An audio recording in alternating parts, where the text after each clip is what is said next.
मसला, अगर सदर साहब एक दफ़ा फिर आइन शिकनी करना चाहते हैं तो वो समन ना इशू करें और असम्बली को अप्रूव ना करें, तो जाहिर है कि उसका मतलब ये होगा कि वो नहीं चाहते कि इजलास हो। लेकिन आइन बड़ा क्लियर है, और जो सब आर्टिकल 2 आर्टिकल 91 है वो बड़ा क्लियर है। वो कहता है national assembly shall meet on the 21st day following the day on which a general election to the assembly is held, comma, unless assembly shall meet on the 21st day following the day on which a general election to the assembly is held, comma, unless sooner summoned by the president.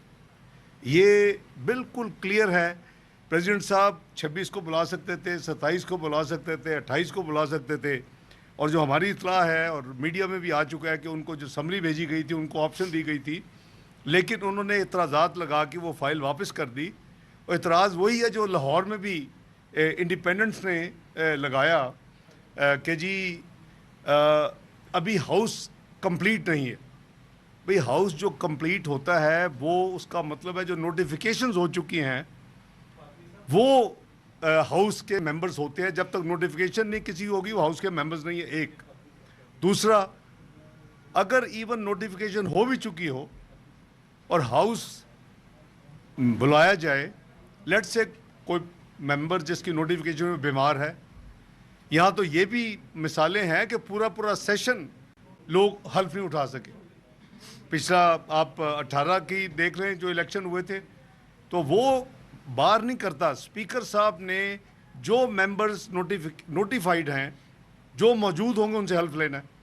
और आपने देखा कि पंजाब में अगले दिन भी हल्फ हुए, जब स्पीकर डिप्टी स्पीकर का हुआ, जिस दिन चीफ मिनिस्टर का उस दिन भी हल्फ हुआ। तो पहला जो काम होता है वो है यह कि अगर कोई मेंबर जो नोटिफाई हो चुका है पहले या उस दिन या पिछले दिन, तो उनकी भी हल्फ बर्दारी हो जाए।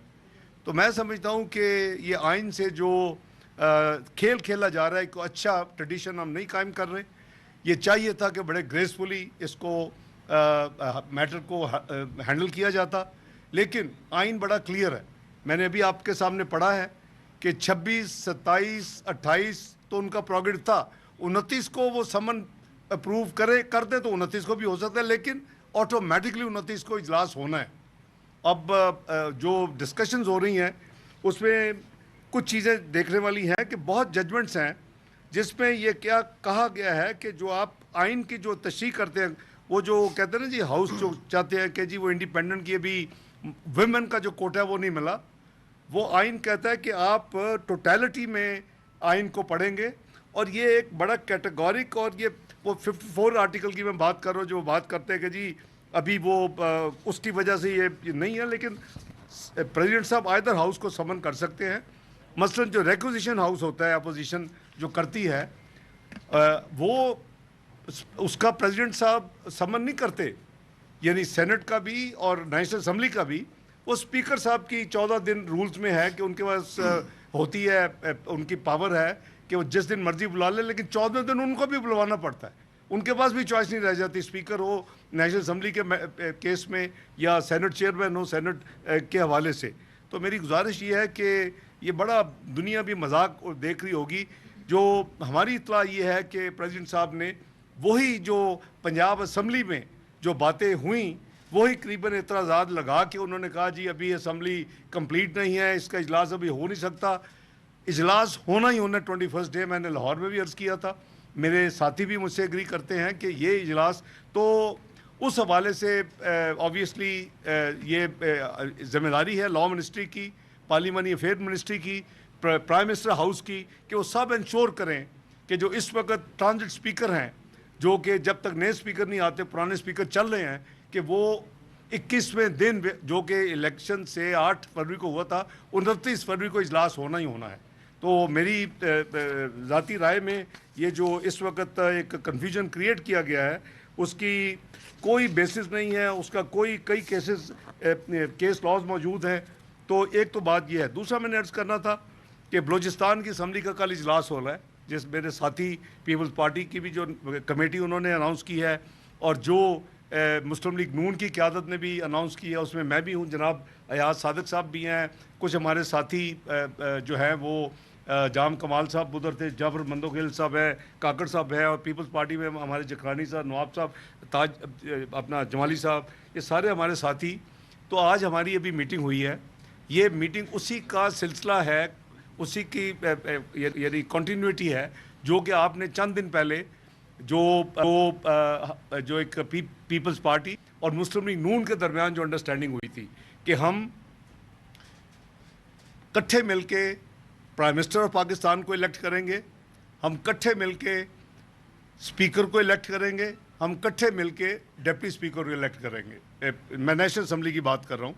तो वो हमारी अंडरस्टैंडिंग और हमारा मुआहदा या जो भी उसको आप नाम देना चाहें वो हमारा कैटेगोरिक हो चुका है। अब बलूचिस्तान के हवाले से भी ये दोनों पार्टीज़ के हमारे साथी मौजूद हैं। तो अभी हमारी मीटिंग ख़त्म हुई है। कल जो ओथ टेकिंग के बाद वहाँ के जो चीफ मिनिस्टरशिप, स्पीकरशिप और डिप्टी स्पीकरशिप, ये हम दोनों पार्टीज़ मिल के, और जो हमारे अलाइज इनके कोई जो होंगे साथ यानी इनको सपोर्ट करने वाले या हमारे होंगे, वो उनको भी हम शामिल करेंगे। ये नहीं है कि हम कोई एक्सक्लूड करेंगे और सिर्फ पीपल्स पार्टी PMLN, हमारी जो एफर्ट होगी कि सबको साथ लेके चले, नेशनल असम्बली में भी और वहाँ भी। तो उसमें आपसे शेयर ये कर रहे हैं कि कल का जो बलूचिस्तान का इजलास होने जा रहा है इंशाअल्लाह, और ये सब साथी अब जो मेंबर्स हैं वो जाएंगे और वहाँ जाके कल हल्फ लेंगे। तो इंशाअल्लाह मुस्लिम लीग नून और पीपल्स पार्टी वहाँ बाहमी ताउन करेगी, जैसे फेडरल लेवल के ऊपर वफाकी हुकूमत के सिलसिले में और प्राइम मिनिस्टर के हवाले से और फिर स्पीकरशिप नेशनल असम्बली के हवाले से, डिप्टी स्पीकर के हवाले से फैसला हुआ है, वही चीज़ फॉलो की जाएगी बलूचिस्तान में।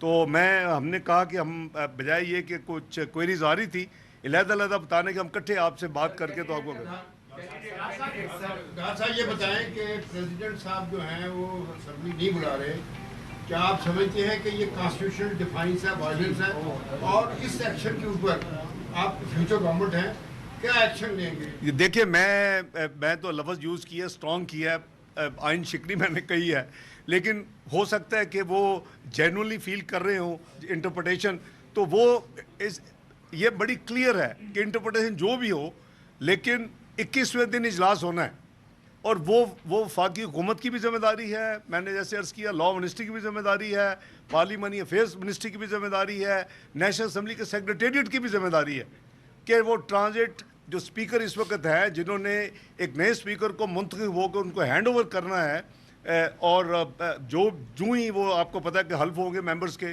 तो 29 तारीख को उसके बाद लोग मेंबर्स अपना रजिस्टर करेंगे। हमारा यहाँ एक प्रोसेस है, और आप देखेंगे कि वो प्रोसेस तकरीबन 5 दिन का होता है।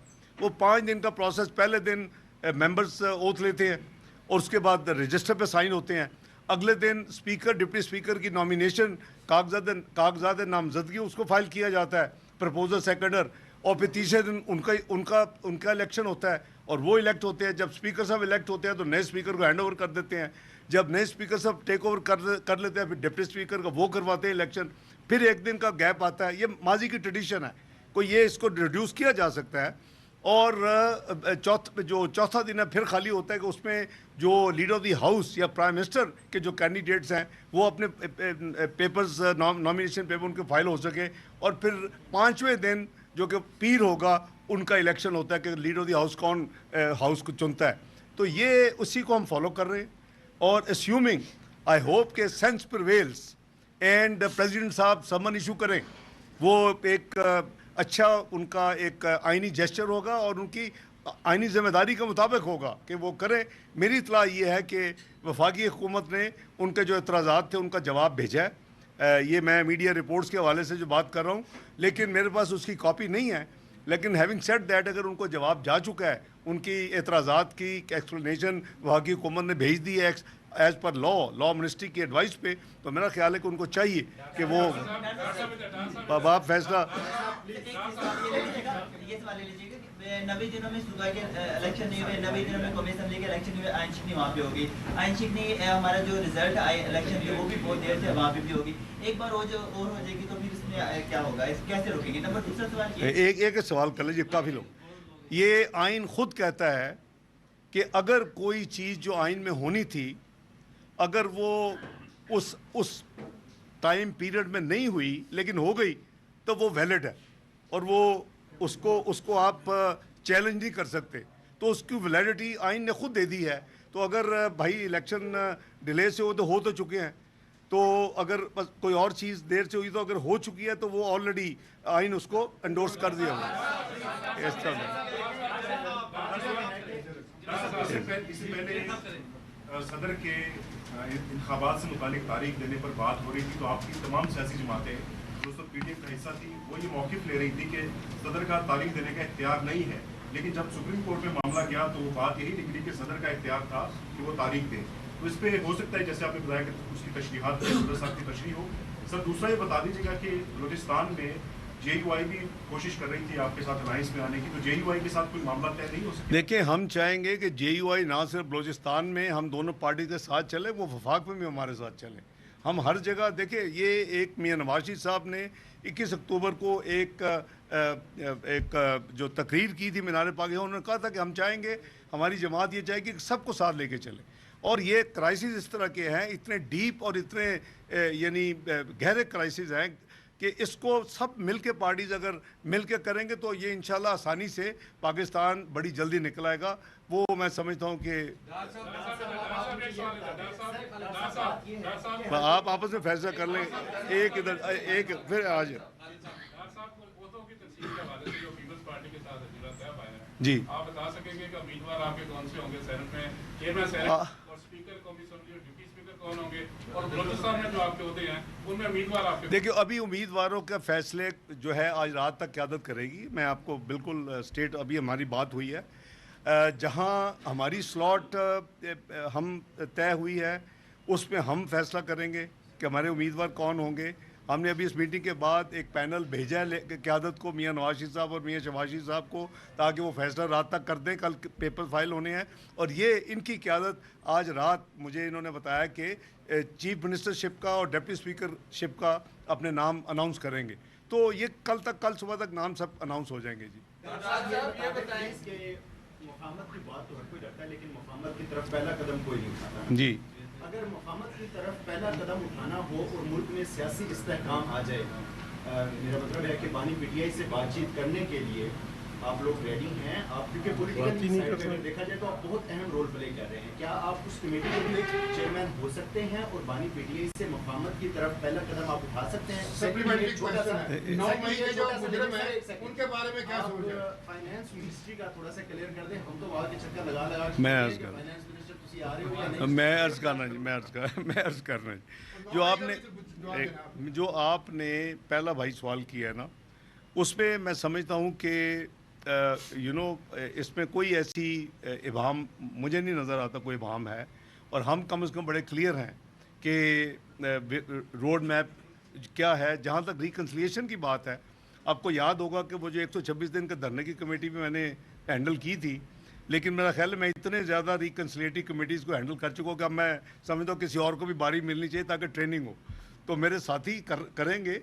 अगर मुझे हुक्म मिलेगा लीडरशिप से तो मैं उसका भी देखूंगा। लेकिन अभी हमारे पास मैंडेट नहीं है। उसकी मेन वजह यह है कि जो आपके साथी कह रहे हैं कि देखिए, आपने जब एक रेड लाइन को क्रॉस कर दिया, आपने बाउंड्री क्रॉस कर दिया, विश कि वो फैसला पाकिस्तान की इंस्टॉलेशन के ऊपर, पाकिस्तान के सिक्योरिटी अदारों के ऊपर, अगर उन्होंने वो वर्चुअली बगावत है।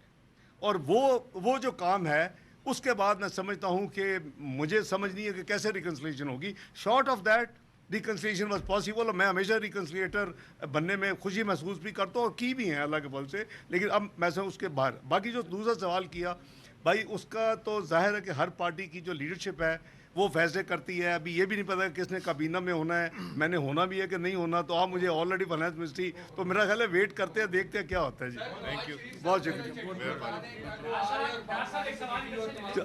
जी।